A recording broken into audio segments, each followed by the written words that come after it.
ছোটবেলা থেকে আজও পর্যন্ত পয়লা বৈশাখ নিয়ে কিন্তু নতুন জামা পরার উন্মাদনাটা আমার এখনও রয়েই গেছে। তাই সকাল সকাল নিজের পছন্দের ঝুমকো কানেরটা বার করে এই পিঙ্ক কালারের কটন খাদি নতুন শাড়িটা পরে স্কুলে চলে গেছিলাম।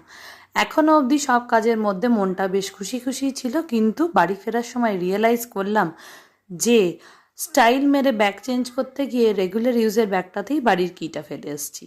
আর তারপর ওই শরণাপন্ন হয়েছিলাম মৌসুমি বৌদির, বললাম বৌদি তোমার বাড়িতে নিয়ে চলো যতক্ষণ না জয় আসছে।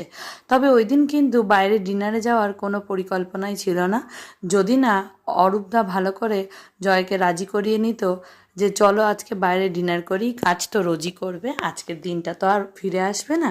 আর সেই হুজুকেই আমরা সবাই মিলে চলে গেছিলাম বাড়ির কাছেরই একটা ভালো রেস্তোরাঁতে, যার নাম হায়দ্রাবাদ স্পাইস। নাম হায়দ্রাবাদ স্পাইস হলেও খাবারের গুণগত মান এবং স্টাইলটা কিন্তু একদম ইন্ডিয়ান স্টাইলের, বা মোগলাই ডিশগুলো খুব ভালোভাবেই পাওয়া যায়। ওই টিপিক্যাল সাউথ ইন্ডিয়ান কারি পেতা দেওয়া খাবার কিন্তু অ্যাটলিস্ট এখানে খেতে হয় না। আর সেখানে গিয়ে এই অঙ্গিরা থেকে শুরু করে কোকোর যে কী চূড়ান্ত দুষ্টুমি সেদিন সহ্য করতে হয়েছে সেটা আর বলার অপেক্ষা রাখে না। টু মাছ, কোকো তো একেবারে মানে দৌড়াদৌড়ি করে মাত করে দিচ্ছিল। আর তার মধ্যেই চলে এলো গরম গরম মানচাও স্যুপ। চিকেন মানচাও স্যুপটা ভীষণ ভালো খেয়েছি আমরা। এই দোকানে গেলে আমরা কিন্তু স্যুপটা অর্ডার করেই থাকি, আর আমি আর জয় পার্টিকুলারলি একটু স্যুপ খেতে ভালোবাসি।